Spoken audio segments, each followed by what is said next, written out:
오늘 하나님 말씀은 시편 1편 1절부터 6절 말씀에 근거해서 복 있는 사람은 범사가 형통하다. 다시 복 있는 사람은 범사가 형통하다. 오늘 이 말씀을 오늘 우리에게 적용한다면 복 있는 사람은 예수님과 함께 사는 사람이에요. 따라서 해보세요. 복 있는 사람은 예수님과 함께 사는 사람이다. 복 있는 사람은 범사가 형통할 수밖에 없죠. 식당에 가도 사람들이 없던 곳이 사람들로 가득 차게 되고 만나는 사람들이 위로를 받고 하는 일도 번성하고 형통하게 됩니다. 근데 가장 중요한 것은 자신이 복 있는 사람으로 인정하지 못한다면 복 있는 사람으로 살 수가 없죠. 내가 인정하냐는 거죠. 내 안에 예수님이 계신 것을 믿는다면 나는 복받은 사람이라는 거죠. 이 땅에서 가장 큰 복은 뭐냐? 부활은 예수 그리스도예요. 하나님 아버지께서는 하나밖에 없는 아들을 이 땅에 보내신 것은 예수님이 개인의 문제를, 가정의 문제를, 그 다음에 이 사회의 문제를, 나라의 문제를 다 해결할 수 있다는 거죠. 온 인류의 문제도. 그래서 하나님 아버지가 하나밖에 없는 아들 예수를 보내셨어요. 그래서 인류를 구원하게 되신 것입니다. 믿으시기 바랍니다. 복 있는 사람은 복 있는 사람답게 또 살아야 할 책임이 있어요. 나는 복 있는 사람이다 하고 자랑하고 거기에 만족하고 자신을 높이면 안 된다는 거죠. 복 있는 사람답게 살아야 돼요. 책임이 있다는 거죠. 오직 하나님의 말씀을 즐거워하고 주야로 묵상하면서 순종해야 돼요. 할렐루야. 따라서 보세요. 복 있는 사람은 복 있는 사람답게 살아야 할 책임이 있다. 그 이유는 뭐냐 이거예요. 그 이유는 오늘 그 말씀하고 있어요. 오늘 본 말씀을 통해서 뭐냐 이거예요. 첫 번째, 예수께서 우리를 위하여 죽으사 자기와 함께 살게 하려 하셨다는 거죠. 예수님이 오신 목적은 뭐냐? 우리의 죄를 다 담당하고 죽으신 다음에 우리와 함께 살게 하시려고 하셨습니다. 그래서 예수께서 우리를 위하여 죽으사 자기와 함께 살게 하려 하셨다는 거죠. 데살로니가서 5장 10절에 예수께서 우리를 위하여 죽으사 우리로 하여금 깨어있든지 자든지 자기와 함께 살게 하려 하셨느니라 그랬어요. 깨어있든지 자든지 길을 가든지 직장을 가든지 예수님과 함께 가기를 원하신단 말이에요. 동행하기를 원하신단 말이죠. 과연 그렇게 사는 사람들이 얼마나 있냐고죠. 우리는 그렇게 살기를 예수님으로 축원합니다. 우리가 죄의 것이라는 거예요. 죄의 것. 전에는 이제 부모 것으로 살았어요. 부모님이 나를 낳게 해줬으니까. 그러나 누가 부모를 통해 낳게 했냐는 거죠. 그래서 우리는 하나님께 낳게 해줬기 때문에 우리는 주의 것이다. 주의 것. 주님의 것이에요. 할렐루야. 주님의 것이기 때문에 우리는 주님을 위해서 살아야 돼요. 먹어도 주를 위해서, 살아도 주를 위해서 살아야 한단 말이죠. 그래서 로마 14장 8절에 우리가 살아도 주를 위하여 살고 죽어도 주를 위하여 죽나니 그러므로 사나 죽으나 우리가 주의 것이로다는 거죠. 지금 나라에 어지럽죠. 정치적으로도. 경제적으로도 어렵죠. 정치가 불안하니까 경제도 불안해요. 국민도 혼란하죠. 나는 안 시킨 게 하나 있어요. 국회의원들 중에서 하나님을 잘 섬기는 사람이 있다면 10사람만 있다면 그 모양이 되겠냐는 거죠.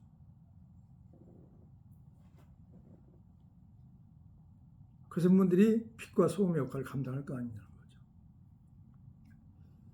그래서 지금은 기도할 때죠. 비상시국이죠. 중요한 건 그겁니다. 우리가 정말 주의 것이냐 이 말이죠.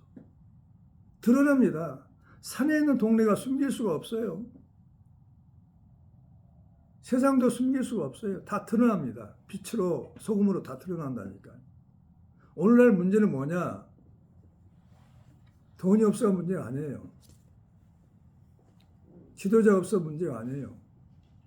너희가 세상의 빛과 소금이 되겠으니까 우리가 그리스도인들이 삶 속에서, 직장에서, 사업터에서, 가정에서, 또 세상에서 하는 모든 일마다 빛과 소금의 역할을 감당해야만이 우리가 하나님의 것으로 인정을 받고 하나님께 다시는 나라가 될 수 있을 줄 믿습니다. 그러면 우리가 무엇을 하든지 말이나 일이나 다 주의 수을 한다는 거죠.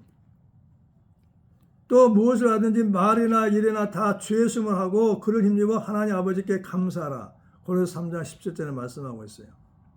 왜? 우리가 주의 것이 되었기 때문에 우리 것은 아무것도 없어요. 다 주의 예수 이름으로 해야 된단 말이죠. 그러니까 우리 것은 아무것도 없고 다 주의 것인 것을 믿으시기 바랍니다. 그러니까 그래서 주의 이름으로 하는 거죠. 주 예수 이름으로 한다는 거죠. 예수 그리스도로 말미암아 의의 열매를 잘 맺어 하나님의 영광이 되어야 한다는 거죠. 빌립보서 1장 11절에 예수 그리스도로 말미암아 의의 열매가 가득하여 하나님의 영광과 찬송이 되기를 원하노라 그랬습니다. 의의 열매가 많이 맺어져야 돼요. 열매가 풍성히 결실해야죠. 추수 때죠. 지금 11월 달은.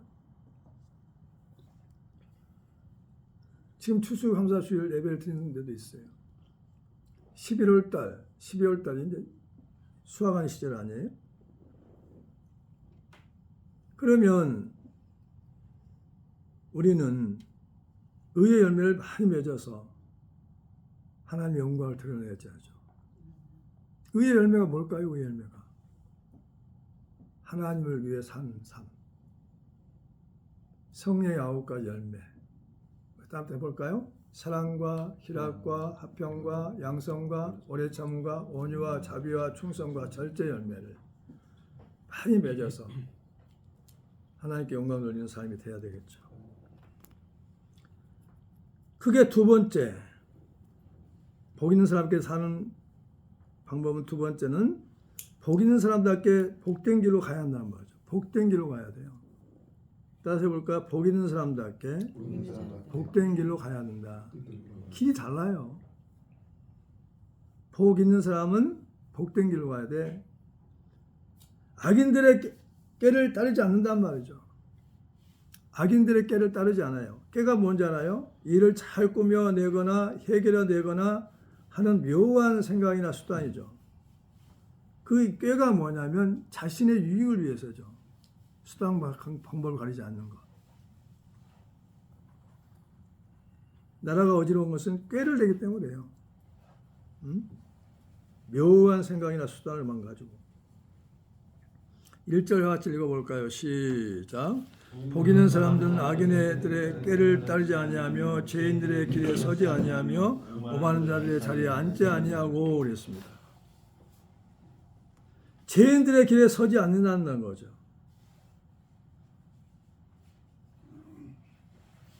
반드시 악인들과 죄인들은 망할 수밖에 없어요. 지금 잘 되는 것 같으나 아니에요. 결과가 안 좋습니다. 죄인들에게 서지 않는다는 거죠. 하나님을 가까이 하라. 그리하면 너희를 가까이 하시리라. 죄인들아 손을 깨끗이 하라. 두 마음을 품은 자들아 마음을 성결하게 하라. 야고보서 4장 8절에 죄인들의 길에 서지 않는 것은 뭐냐면 하나님을 가까이 해야 되고 손을 깨끗이 하라는 것은 뭐냐? 손에 피를 묻히지 말라는 거죠. 악을 범하지 말라는 거죠. 두 마음을 품지 말라는 거죠. 그리고 마음을 성결하게 지키며 사는 것이죠. 이렇게 살 때 죄의 길에 서지 않게 되는 거죠. 오만한 자들의 자리에 앉지 아니한다는 거죠. 태도가 거만하단 말이죠. 거만한 태도. 오만한 자. 시편 5편 5절부터 6절 한번 읽어볼까요? 그 뒤에 그 접어놓으시고 1편 접어놓으시고 시편 5편 5절부터 6절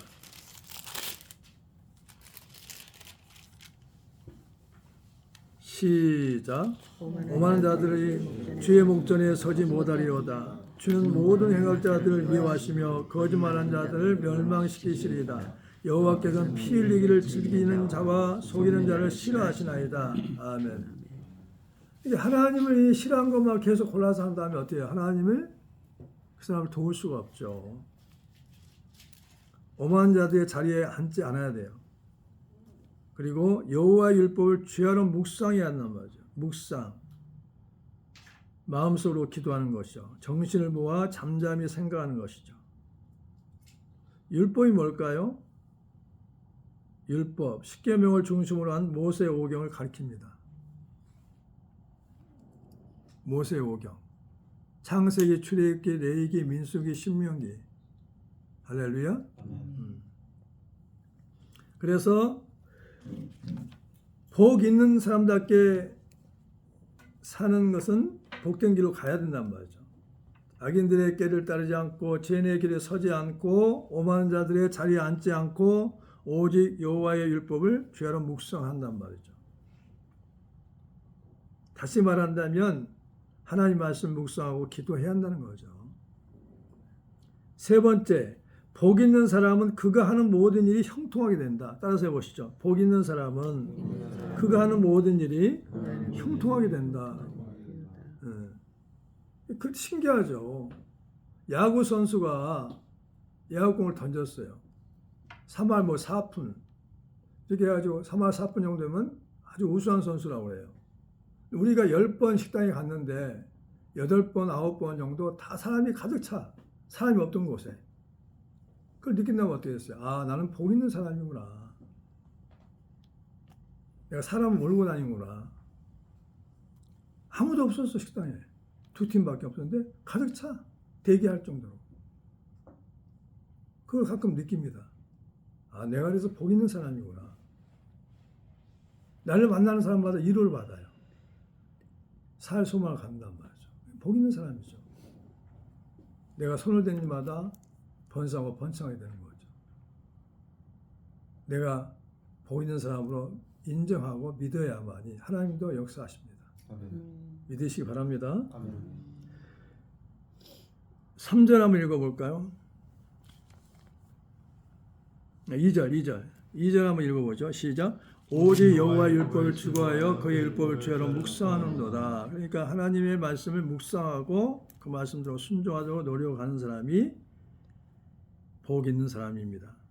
세 번째 시작. 그는 시냇가에 심은 나무가 철을 따라 열매를 맺으며 그 잎사귀가 마르지 아니한 것 같으니 그가 하는 모든 일이 다 형통하리로다. 복 있는 사람은 그가 하는 모든 일이 다 형통하게 된다고 지금 약속하고 있는 거죠. 복 있는 사람은 시냇가에 심은 나무처럼 철을 따라 열매를 맺는다. 시냇가에 심은 나무니까 가뭄이 와도 마르지 않아요. 잎사귀가 마르지 않고 더위가 와도 가뭄이 와도 결실한단 말이죠. 그 저번에 에레미야 17장 8절 한번 읽어볼까요? 에레미야 17장 8절.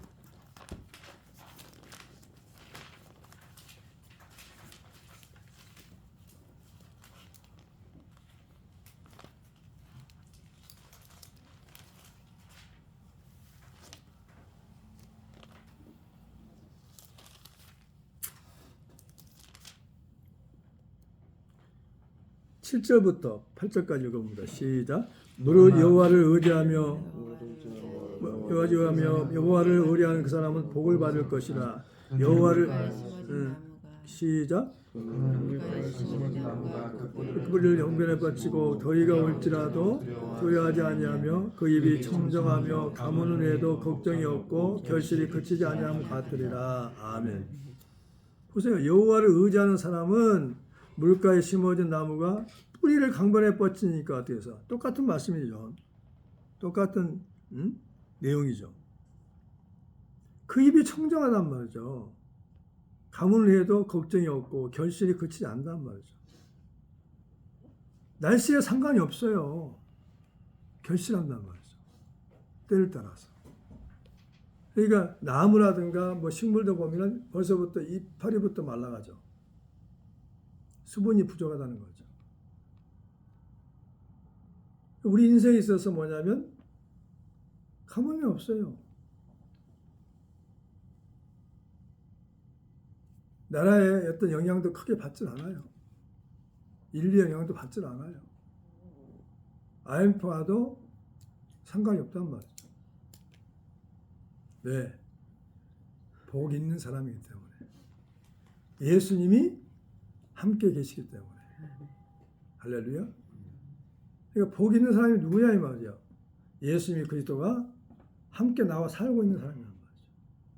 함께 동행하고 함께 가는 사람이란 말이죠. 복 있는 사람은 하는 모든 일이 다 형통하게 된다는 거죠. 응?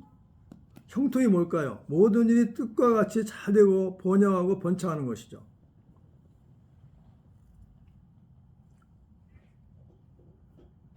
장래 일에 대하여 상대자와 서로 결정하여 두었단 말이에요. 약속하신 게 하나님이. 응? 그가 하는 모든 일이 다 형통하리로다. 나는 이 말씀이 너무 은혜가 됐어요. 한번 따라서 해볼까요? 그가 하는 모든 일이, 자기 이름 넣어서 시작. 승리가 하는 모든 일이 다 형통하리로다. 왜? 복 있는 사람이니까. 아멘. 그가 하는 모든 일이 다 형통하리로다. 약속하신 거예요. 그리고 네 번째, 의인과 악인의 삶은 결과가 다르단 말이죠. 달라, 결과. 삶의 결과가 달라요.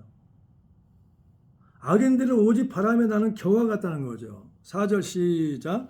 악인들은 그렇지 아니하며 오직 바람에 나는 겨와 같도다 이 말. 겨가 뭔지 알아요? 벼가 있어요. 농사 지어보면, 쌀 농사 지어보면 벼가 있어요. 벼를 껍질 벗겨 넣어야 돼. 그래야 알이 나오죠. 쌀이 나오죠. 쌀. 그래가지고 방아를 쪄가지고 이것을 채로 까분단 말이에요. 그러면 껍질은 다 나가고 알맹이만 들어와요. 안으로. 채가 있어요. 채가. 시골에서 살 때. 그래서 겨와 같다는 거죠. 오직 바람에 채를 까보니까 바람 위에서 다 날아가 버리죠. 그가 쌓아놓은 재산, 가족들, 명예, 부 다 날아가는 거죠. 악인들은 오직 바람이 나는 겨와 같다는 거죠. 다 날아가. 그래서 이사야 또 그 말씀이 나오죠. 이사야 말씀에도.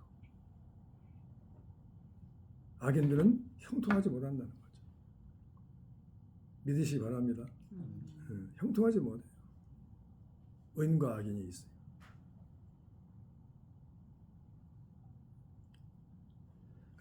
그리고 악인들은 심판을 견디지 못하고 망한다는 거죠. 5절 한번 읽어볼까요? 시작.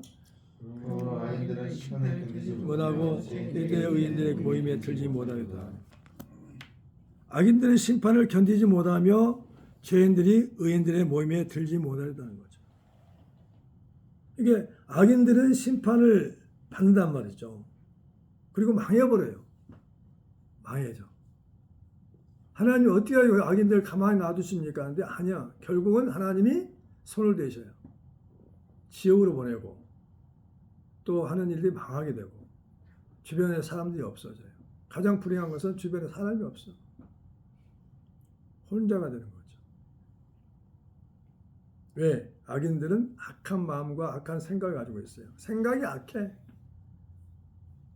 의인들은 생각이 선해. 로마서 8장 찾아보시죠.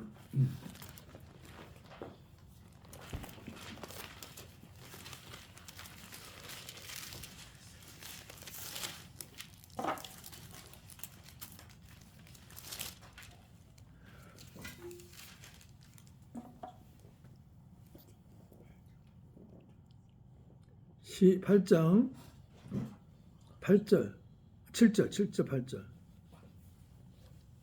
6절부터 봅니다. 6절부터 시작. 육신의 생각은 사망이요 영의 생각은 생명과 평안이라. 육신의 생각은 하나님과 원수가 되나니 이는 하나님 법에 굴복하지 아니할 뿐 아니라 할 수도 없습니다. 육신에 있는 자들 하나님을 기쁘시게 할 수 없느니라. 아멘. 그러니까 육신의 생각은 사망이란 말이야. 사망.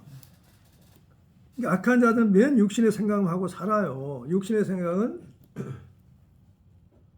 사망이란 말이죠. 악인들은 계속 육신의 생각만 해요. 자기만 어떻게 누리고 살 것인가 생각이에요. 그래서 남에게 해를 끼치는 것을 반복듯이 한단 말이죠. 심판을 견디지 못해요. 당한다는 거죠.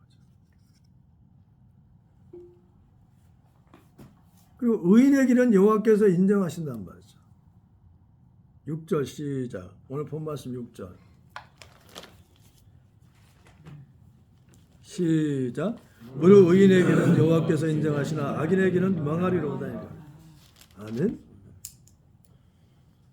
의로운 사람을 의인이라고 그러고 성질이 악한 사람을 악인이라고 그러고 인정이라는 것은 뭐냐면 남을 동정하는 따뜻한 마음을 가진 사람을 인정이 많다고 하죠. 하나님께 인정하는 건 뭐냐? 그 사람을 믿는다 이 말이에요. 옳다 이 말이죠. 영적인 형통의 의미가 있어요. 하나님과 관계 속에서 얻는 내적 평안과 만족이 있습니다. 무슨 말이냐면 형통의 의미는 의인들은 그가 하는 모든 일이 형통하다고 그랬어요. 형통이라는 건 뭐냐? 의미는 하나님과 관계 속에서 내적 평안을 얻고 만족한단 말이죠. 그리고 하나님께서 함께 하시며 도우시는 축복의 상태를 형통이라고 말합니다. 히브리어로는 찰라흐, 하나님의 뜻에 따라 사는 사람. 다 형통. 하나님의 뜻에 따라 사는 사람. 하나님 은혜 안에 머무는 삶. 이런 사람들이 형통한 사람이죠. 그럼 그 말씀은 어디에 잘 나왔냐?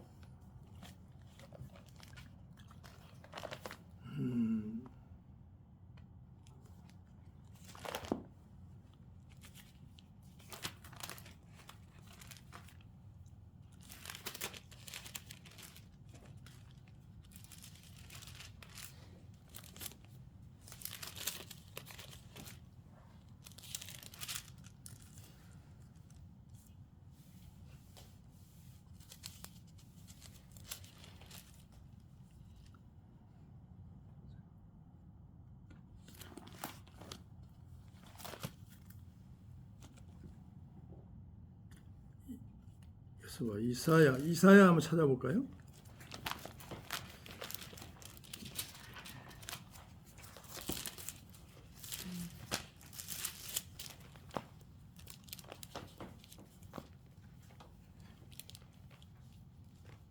(41장 10절) 한번 찾아보겠습니다.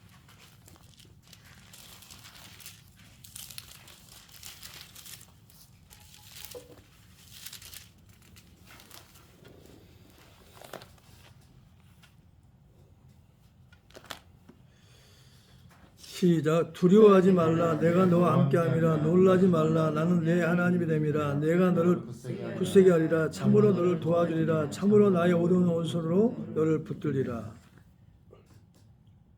하나님은 이사야 선지자를 통해서 말씀하셨어요.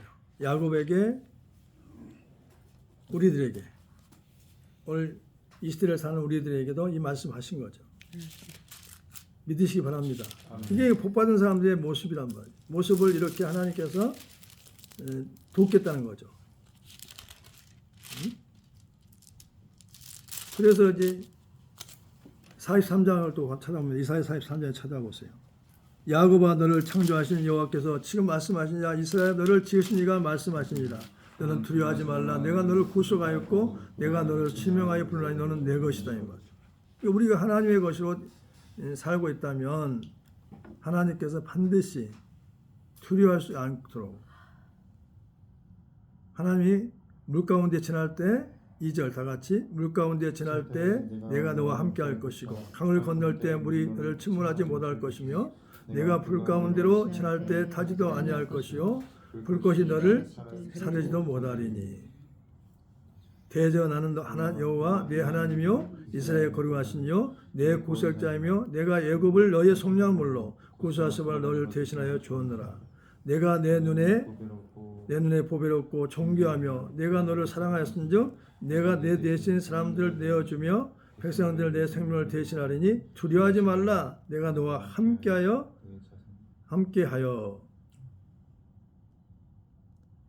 오게 한다는 거죠. 나를 도울 사람들 오게 한다는 거죠. 이것이 뭐냐? 복받은 사람들의 모습이란 말이에요. 모습. 복받은 사람 모습이에요. 구약에도 마찬가지고 신약에도 마찬가지고 복받은 사람. 하나님과 함께하는 사람. 하나님과 함께 가고 살고 있는 사람. 그럼 신약에도 어떻게 말씀하느냐 보자. 자, 데살로니가전서 이 말씀을 믿어야 돼요. 사일전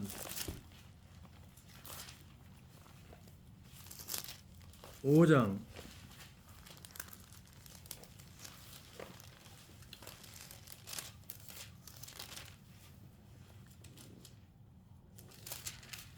9절부터 5장 9절부터 시작. 하나님이 우리를 세우시면 노하게 하심이 아니르게 하심이 아니요 오직 우리 주 예수 그리스도 말미암아 구원을 받게 하심이라. 구원을 받게 하신다는 거죠. 그러니까 영혼의 구원뿐이 아니라 육신의 구원까지 구원을 받게 하시려고 예수님은 우리를 선택하셨단 말이죠. 택하셨단 말이죠. 자, 10절 시작. 예수께서 우리를 위하여 죽으사 우리와 하여금 깨어있든지 자든지 자기와 함께 살게 하려 하셨느니라. 그러므로 피차 고민하고 서로 덕을 세우기를 너희가 하는 것 같이 하라. 아멘. 그러니까 우리가 이 말씀을 꼭 믿어야 돼요. 중요한 것은 내가 이 말씀 믿느냐 안 믿느냐가 중요하죠. 그러니까 중요한 것은 내가 복받은 사람이냐 아니냐 그걸 믿어야 돼요.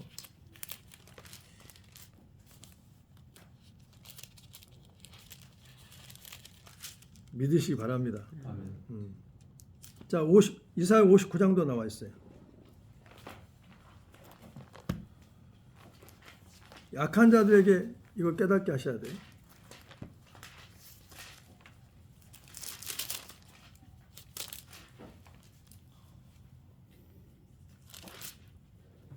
시작.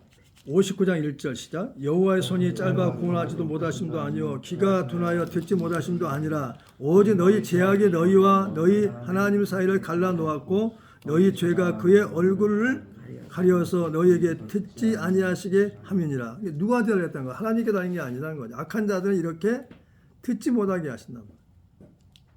얼굴을 가려버렸단 말이죠. 하나님께서 구원하고 싶어도 구원할 수 없도록 만들었단 말이에요. 악한 자의 모습이 이렇단 말이에요. 사망의 길로 갈 수밖에 없는 거죠. 악한 자들은. 우리는 복받은 사람이기 때문에 복받은 사람답게 살아야 할 책임이 있다는 것이죠. 그러면 하나님께서 복받은 사람답게 살 수 있도록 하나님 함께 하시고 축복하시고 구원하신다는 약속이 구약에서도 그렇고 신약에서도 말씀하고 있는 거죠. 아멘. 시편 1편이 가장 중요하죠. 복 있는 사람은 그 복이 있는 사람이야. 예수가 있는 사람. 복 있는 사람들은 복된 길로 갈 수밖에 없죠. 생각도 아름답고 마음도 선하고 생각도 선하고 그러니까 항상 평안이 있고 만족이 있고 그리고 형통한 복이 임하는 것이죠. 오늘 이 말씀을 통해서 우리가 살펴보면 본말씀 돌아옵니다. 살펴보면 뭐냐면 하나님은 네가 복 있는 사람이기 때문에 하나님 말씀을 주야로 묵상하고 그리고 네가 하는 모든 일이 다 형통하도록 복을 받으라는 것이죠. 하나님께서 그렇게 너를 쓰시겠다는 거죠. 인정하고 이 말씀을 주셨어요. 이 말씀 믿고 날마다 한 주간씩 나는 나 복 있는 사람이다. 나를 맞는 사람들도 다 복을 받을 것이다. 아멘. 아멘. 위로를 받을 것이고 다시 일어날 것이고. 그래서 악한 자와 의인이 다르단 말이야. 악인과 의인이 또 나눠져 있어요. 교회 안에도 악인과 의인이 있어요. 복 있는 사람은 의인이야, 의인. 하나님께 함께하는 사람이야. 삶의 결과가 다르죠. 우리가 잘 안 되는 것 같으면 아니에요. 예수님 때문에 우리는 잘 될 수밖에 없어요. 아멘. 아멘. 아멘. 기도하겠습니다.